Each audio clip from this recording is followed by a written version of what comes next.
Gato Preto. Não espero nem peço que se decreto a história sumamente extraordinária, e no entanto, bastante doméstica que vou narrar. Louco seria eu se esperasse tal coisa, tratando-se de um caso que os meus próprios sentidos se negam a aceitar. Não obstante, não estou louco, e com toda certeza não sonho. Mas amanhã posso morrer e por isso gostaria hoje de aliviar o meu espírito. Meu propósito imediato é apresentar ao mundo clara e sucintamente, mas sem comentários, uma série de simples acontecimentos domésticos. Devido às suas consequências, tais acontecimentos me aterrorizaram, torturaram e instruíram.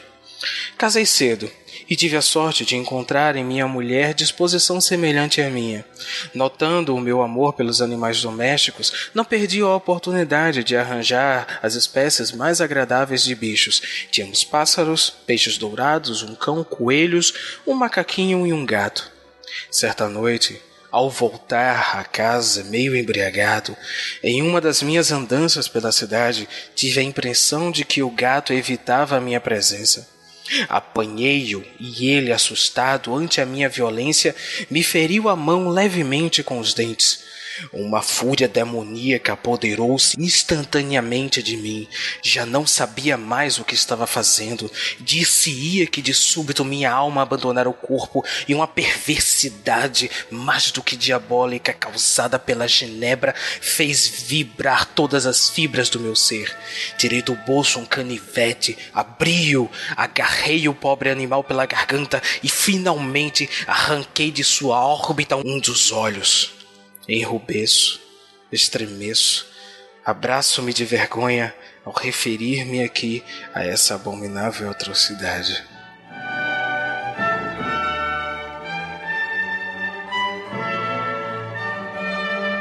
Literaturizando, capítulo 2. O programa de hoje, devo acrescentar, tratará do tema de terror, do universo de um autor simples e atormentado. Eu sou Tom Marcos, mas hoje vocês podem me chamar de Edgar Allan Poe.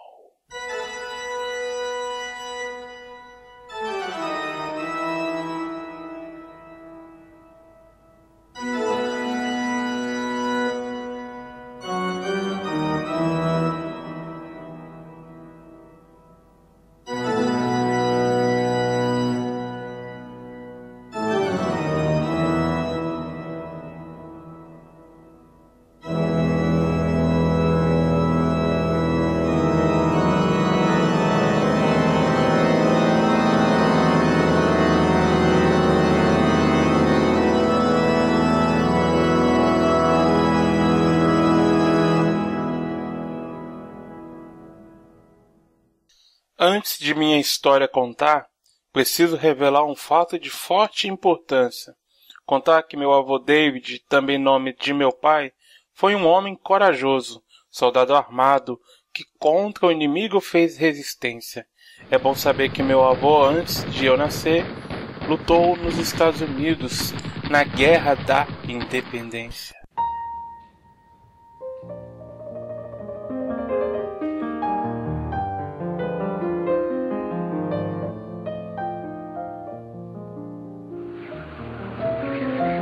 A superstição, minhas histórias rondam, e nesse caminho todas elas foram trilhadas.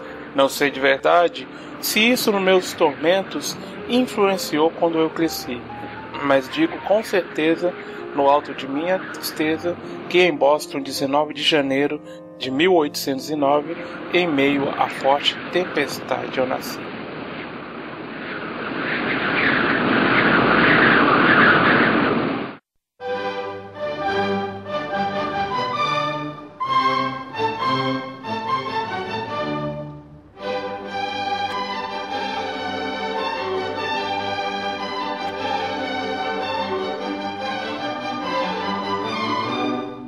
Com o nome Alan, não fui batizado. Este eu vim a adotar depois, homenageando um tio que me veio a adotar, e aos meus irmãos, depois que meus pais nos abandonaram. Mas meu pai foi quem teve a escolha de ir embora. Foi o único que se foi com vida, deixando minha mãe cuidando de mim e dos outros 2. Bem quando eu 3 anos tinha, a tuberculose minha mãe atacou, marcando a primeira tragédia da minha vida, injetando no meu peito esta dor. Então as 3 crianças foram adotadas por um casal simpático que no peito tinha um amor. Meu tio Francis nos levou para casa, mas legalmente nunca nos registrou. Entre poucas coisas herdadas, o nome Alan, o meu ser, carregou. Adotei os 2 como mãe e pai, e por um tempo pude viver bem, mas logo meu mundo iria se agitar.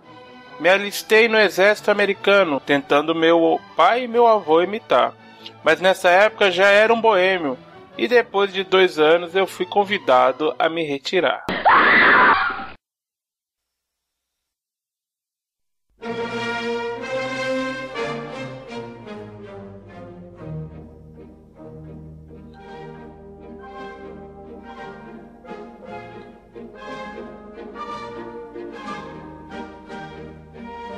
Meu tio, que era homem respeitado na sociedade, parou de comigo falar, porque eu era bêbado, mulherengo e vivia na desordem, e costumava minha família envergonhar.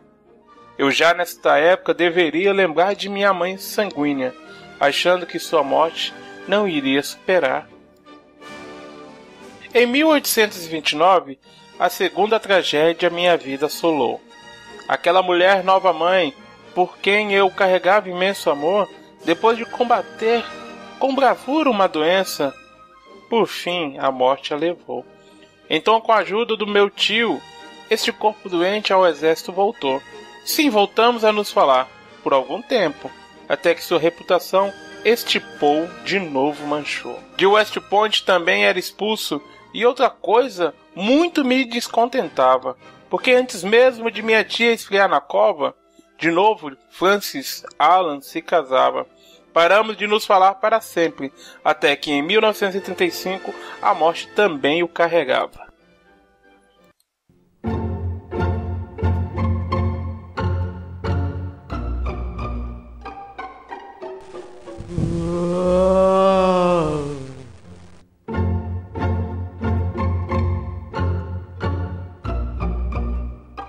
Aos 22 anos eu conheci a miséria, porque meu tio Francis 2 filhos tinha, e herdeiro eu não mais era. Continuei escrevendo agora só para continuar a respirar. Vivendo com outra tia, esta em Baltimore, chamava-se Maria, e na casa vivia sua jovem filha Virginia, menina que veio a se tornar a minha pedra angular. Em 1935, um concurso de poemas eu ganhei, e esse me deu muito mais do que um prêmio, porque depois de premiado eu ser, editor do Salt Liberty Message me tornei. E para completar esse ano de alegria com minha prima Virginia, de 13 anos, escondido eu me casei.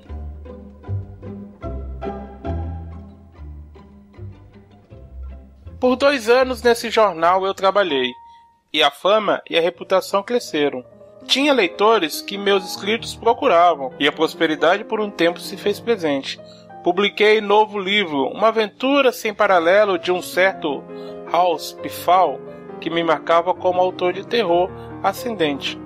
Autor independente, mas de grande importância no cenário literário. Agora trabalho como editor no Barton's Gretman Magazine. Publico histórias, contos e críticas. Falava mal do modo de escrever que eu sempre via à minha frente. E mesmo minha crítica sendo pesada ao estilo literário da época, os elogios se fazem presente. Mesmo eu falando mal dos outros escritores, parecia que todos comigo estavam contentes. E nesse jornal publico histórias extraordinárias, que apesar de pouco dinheiro render, foi um marco na literatura. Mas o destino separou para mim uma vida triste e dura, porque antes que eu pudesse viver a plenitude de uma vida feliz, minha querida Virginia caía doente, sofrendo com dores abdominais horríveis. Então ela morre, me deixando só e decadente. Em 1945 eu publico Eureka e Romance Cosmológico, mas foi no Evan Mirror onde minha obra mais famosa foi publicada, obra escrita enquanto eu sofria a dor de minha amada, obra produzida enquanto Virgínia dores sentia, enquanto a tuberculose aos poucos a consumia e ela chorava. Obra terminada depois que o caixão na vala desceu, levando consigo meu coração. Marcadas nas páginas minhas, dor ficou, para se lembrado como corvo, poema que fala de morte, mas foi influenciado por minha paixão pelo meu amor.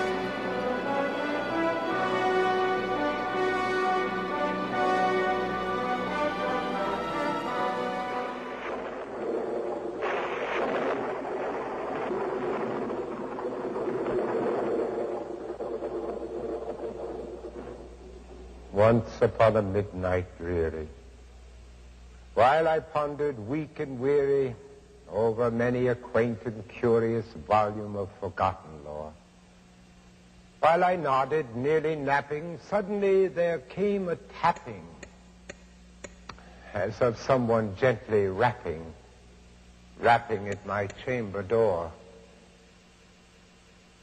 "'Tis some visitor," I muttered, tapping at my chamber door. O hesitante, Senhor, eu disse, ou Senhora, de certo me desculpais, mas eu ia adormecendo quando vieste batendo, tão levemente batendo, batendo por meus umbrais, que mal ouvi e abri largos, franqueando os meus umbrais, noite, noite e nada mais. A treva enorme fitando, fiquei perdido receando, dúbio e tais sonhos sonhando que os ninguém sonhou iguais. Mas a noite era infinita, a paz profunda e maldita, e a única palavra dita foi um nome cheio de ais. Eu disse o nome dela, e o eco disse aos meus ais, isso só e nada mais. Abri então a vidraça, e eis que com muita negaça entrou grave e nobre um corvo dos bons tempos ancestrais. Não me fez nenhum cumprimento, não parou nenhum momento, mas com ar solene e lento pousou sobre meus umbrais. Num alvo busto de Atena que há por sobre meus umbrais, foi, pousou e nada mais. E esta ave estranha e escura fez sorrir minha amargura com solene decoro de seus ares rituais.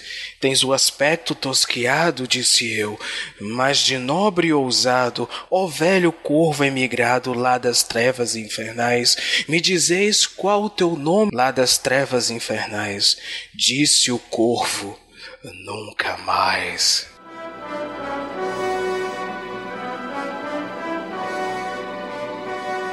Outro amor eu tentei. Sara era seu nome, e era de uma família muito respeitada. Porém Sara o noivado desfez, alegando que meu comportamento noturno, ébrio e festeiro, como marido não me favorecia em nada. Mas penso que o que mais influenciou sua decisão foi depois de ser internado, desmaiado, então descobria-se que por causa de minhas dores mentais, um suicídio eu tentava. Decadente e perdendo prestígio, outras manobras eu tentava. Lia meus poemas antes para os jornalistas, e esse grupo assim, na divulgação ajudava. Porém nunca mais voltaram os dias de glória, e para minha cidade natal eu regressava.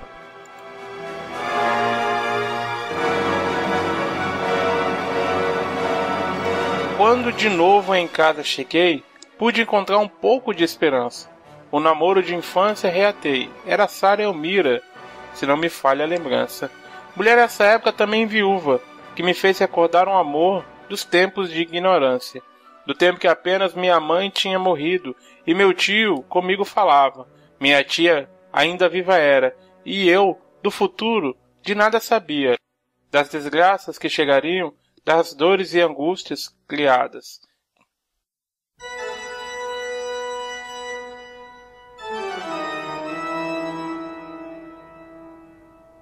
Três anos depois, em minha cidade, aconteceu o fato mais estranho da minha vida.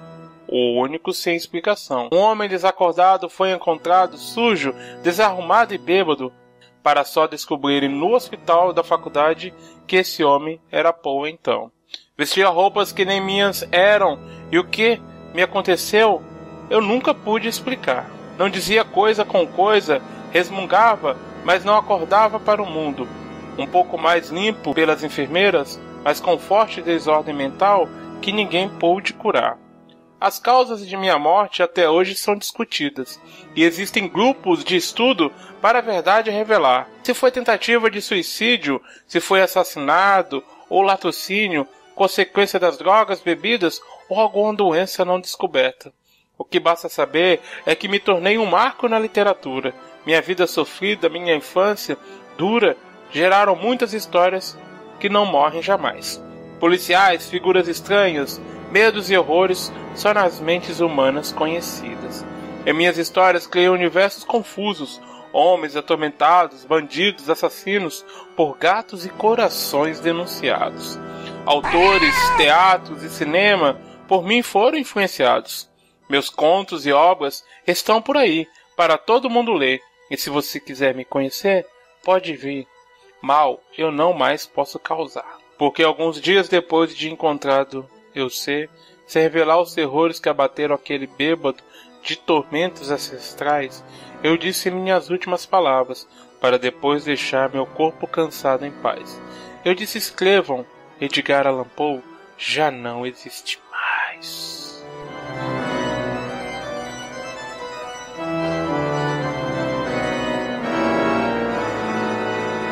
O barril de amontilado.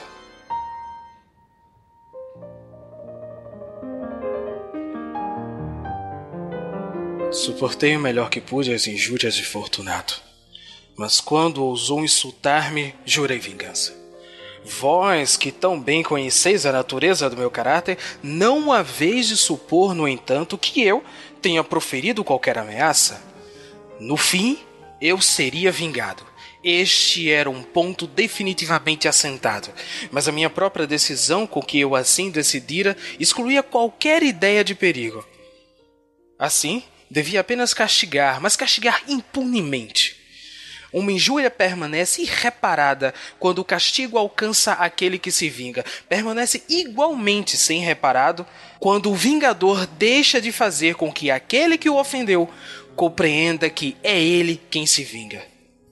É preciso que se saiba que nem por meio de palavras, nem de qualquer ato, dei a Fortunato motivo para que duvidasse da minha boa vontade. Continuei como de costume, a sorrir em sua presença, e ele não percebia que o meu sorriso agora tinha como origem a ideia da sua imolação. Esse tal Fortunato tinha um ponto fraco. Embora sobre outros aspectos fosse um homem digno de ser respeitado e até mesmo temido, vangloriava-se sempre de ser entendido de vinhos. Poucos italianos possuem verdadeiro talento para isso. Na maioria das vezes, seu entusiasmo se adapta àquilo que a ocasião e a oportunidade exigem, tendo em vista enganar os milionários ingleses e austríacos. Em pintura e pedras preciosas, Fortunato, como todos os seus compatriotas, era um intrujão. Mas com respeito a vinhos antigos, era sincero. Sob esse aspecto, não havia grande diferença entre nós, pois que eu também era hábil conhecedor de vinhos italianos, comprando-os sempre em grande quantidade, sempre que podia. Uma tarde, quase ao anoitecer, em plena loucura do carnaval, encontrei o meu amigo. Acolheu-me com excessiva cordialidade, pois que havia bebido muito. Usava um traje truão, muito justo e listrado, tendo à cabeça um chapéu cônico, guarnecido de guizos.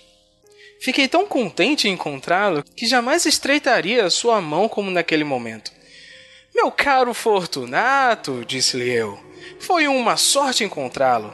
Mas que bom aspecto tem você hoje. Recebi um barril como sendo de amontilado, mas tenho minhas dúvidas. Como? Disse ele.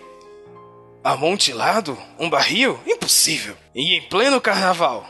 Tenho minhas dúvidas, repeti, e seria tolo se eu pagasse como sendo de amontilado antes de consultá-lo sobre o assunto.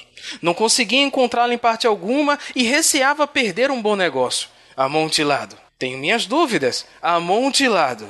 E preciso efetuar o pagamento. Amontilado. Mas como você está ocupado, irei à procura de Lucchese. Se existe alguém que conhece o assunto, esse alguém é ele. Ele me dirá: Luchesse é incapaz de distinguir entre um amontilado e um Xerxes. Não obstante, há alguns imbecis que acham que o paladar de Luchesses pode competir com o seu. Vamos embora.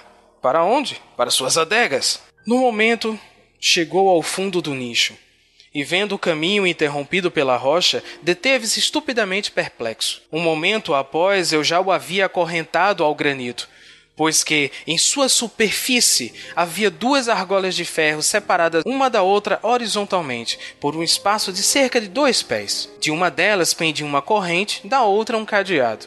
Lançar a corrente em torno de sua cintura para prendê-lo foi coisa de segundos. Ele estava demasiado atônito para oferecer qualquer resistência. Uma sucessão de gritos altos e agudos irrompeu de repente da garganta do vulto acorrentado e pareceu impelir-me violentamente para trás. Durante breve instante hesitei, tremi. Saquei da minha espada e pus-me a deferir golpes no interior do nicho, mas um momento de reflexo bastou para tranquilizar-me. Coloquei a mão sobre a parede maciça da catacumba e senti-me satisfeito. Tornei a aproximar-me da parede e respondi aos gritos daquele que me clamava. Repeti-os, acompanhei-os e os venci em volume e força. Fiz isso e o que gritava acabou por silenciar. Já era meia-noite.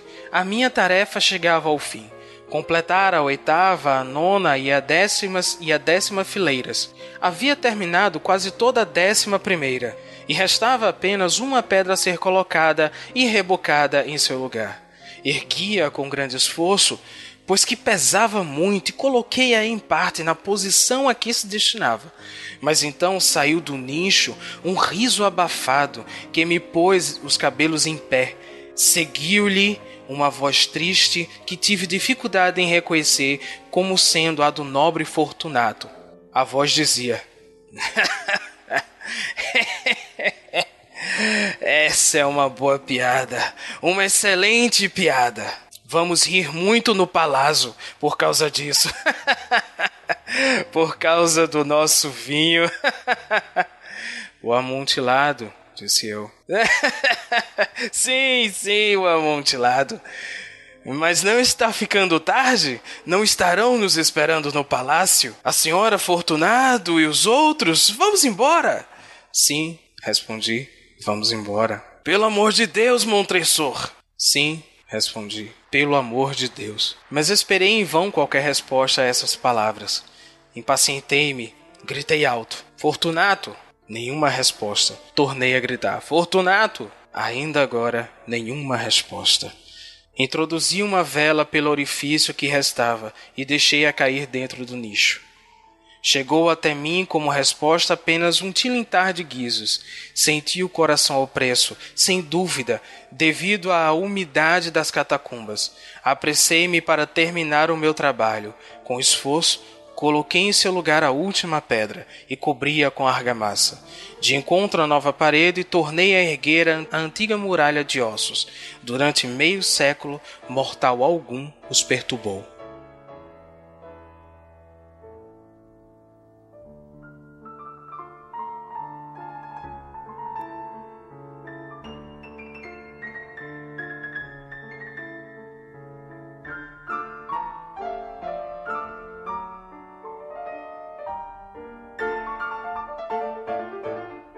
Agradecimentos especiais no programa de hoje a Lucien, o bibliotecário, do blog leitorcabuloso.com.br, que entre diversas atrações leva ao ar o Cabuloso Cast.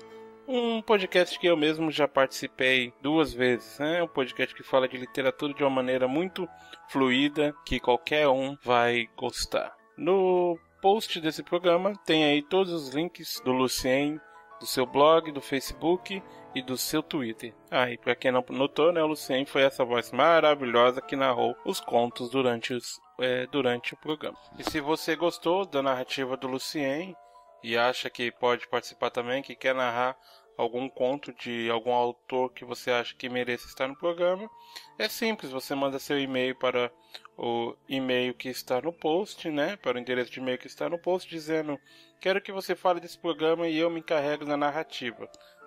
Vai ser muito gostoso trabalhar com os ouvintes e com quem mais da podosfera quiser participar, né? Agradecimentos especiais a Sara, que comentou o programa, e também ao Morcego com Chocolate, que comentou o programa sobre o Mario Puzo, que foi nosso programa 01. Se você não ouviu ainda, volte lá e escute o podcast sobre Mario Puzo. Agradecimentos ao Lucien, que também comentou o programa dando algumas dicas, né? E é isso, o mais. Espere aí, daqui a 15 dias tem mais um Literaturizando. Espero que vocês gostem. Deixe seu comentário. Abraços e até a próxima.